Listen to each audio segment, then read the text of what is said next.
હવે જોઈએ સમાચાર વિગતવાર તો અમદાવાદ શહેરના ઈસનપુરમાં આવેલા આંબા તળાવની જમીન પર મ્યુનિસિપલ કોર્પોરેશન દ્વારા એક મોટું મેગા ડેમોલિશન ઓપરેશન હાથ ધરવામાં આવ્યું છે। મોની હોટલની ગલી નજીક શાક માર્કેટ પાસે આ ઘટના બની હતી, જેમાં વર્ષોથી તળાવની જગ્યામાં ઊભા કરી દેવાયેલા 160થી વધુ ગેરકાયદેસર મકાનો અને બાંધકામો પર તંત્રનું બુલડોઝર ફરી વળ્યું છે। તળાવને અમદાવાદના ઈસનપુરમાં મેગા ડિમોલિશન જે રીતે શરૂ કરવામાં આવ્યું છે, ત્યારે કોઈ અનિચ્છનીય ઘટના ન બને તે માટે ચુસ્ત પોલીસનો બંદોબસ્ત તૈનાત કરાયો છે। તંત્રના જણાવ્યા અનુસાર રહેવાસીઓને અગાઉથી જ મકાનો ખાલી કરવા માટે કાયદેસરની નોટિસો ફાળવવામાં આવી હતી। આ કામગીરીનો મુખ્ય ઉદ્દેશ્ય સરકારી જમીનનો કબજો મેળવીને આંબા તળાવને ફરી તેના મૂળ સ્વરૂપમાં લાવવાનો છે। મ્યુનિસિપલ કોર્પોરેશને સ્પષ્ટતા કરી છે કે જે રહીશો પાસે પાકા પુરાવા હશે તેમને નિયમ મુજબ વૈકલ્પિક આવાસની વ્યવસ્થા કરી આપવામાં આવશે।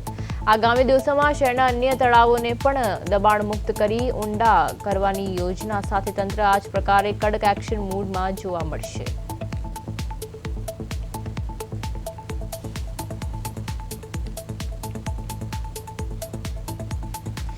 અમદાવાદના ઈસનપુરમાં મેગા ડિમોલિશન શરૂ કરવામાં આવ્યું છે। આંબા તળાવ પરના 160 દબાણો હટાવાશે। જેવી રીતે આપ સ્ક્રીન પર જોઈ રહ્યા છો, જેસીબી દ્વારા કામગીરી જેવી રીતે શરૂ કરવામાં આવી છે। જેસીબી દ્વારા જે ડિમોલિશન હાથ ધરવામાં આવ્યું છે, બુલડોઝર ફરી વળવામાં આવ્યું છે, ત્યારે અનેક મકાનો તોડી પાડવામાં આવ્યા છે। આ સાથે આપણા સંવાદદાતા મૈત્રી વ્યાસ જોડાઈ ગયા છે। જી મૈત્રી, અમદાવાદના ઈસનપુરમાં મેગા ડિમોલિશન શરૂ કરવામાં આવ્યું છે, શું છે સમગ્ર વિગત?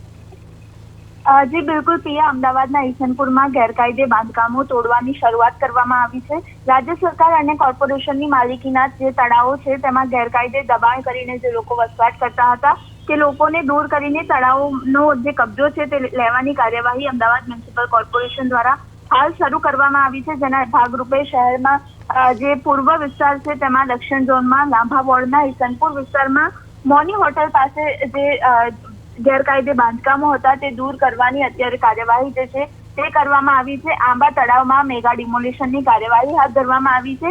આ તળાવમાં 160થી વધુ ગેરકાયદે બાંધકામ હતા। તે તમામ ગેરકાયદે બાંધકામોને ચુસ્ત પોલીસ બંદોબસ્ત વચ્ચે રાખીને જે છે તે હાલ ગેરકાયદે બાંધકામ તોડવાની કામગીરી જે છે તે કરવામાં આવી રહી છે।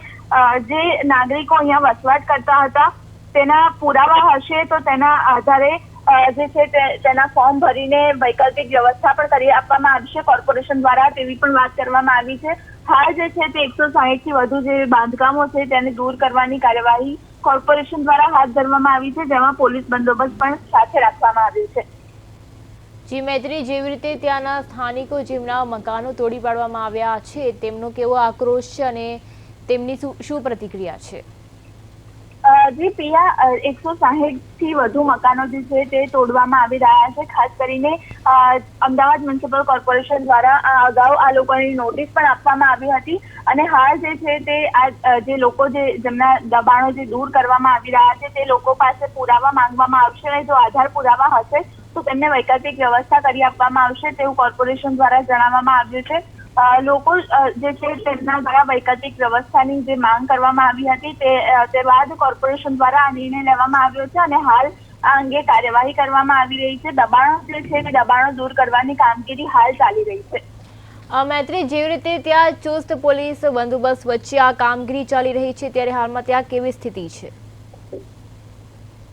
જી બિલકુલ પ્રિયા, વાત કરીએ તો જે 160થી વધુ જે ગેરકાયદે બાંધકામો હતા તે તમામ બાંધકામોને દૂર કરવાની કામગીરી હાલ કરવામાં આવી રહી છે, જેમાં પોલીસ બંદોબસ્ત પણ સાથે રાખવામાં આવ્યો છે અને પોલીસ બંદોબસ્તની સાથે રાખીને અમદાવાદ મ્યુનિસિપલ કોર્પોરેશન દ્વારા જે છે તે આ સમગ્ર કામગીરી કરવામાં આવી રહી છે અને દબાણો જે છે તે દૂર કરવાની કામગીરી આજે વહેલી સવારથી જ શરૂ કરી દેવામાં આવી છે।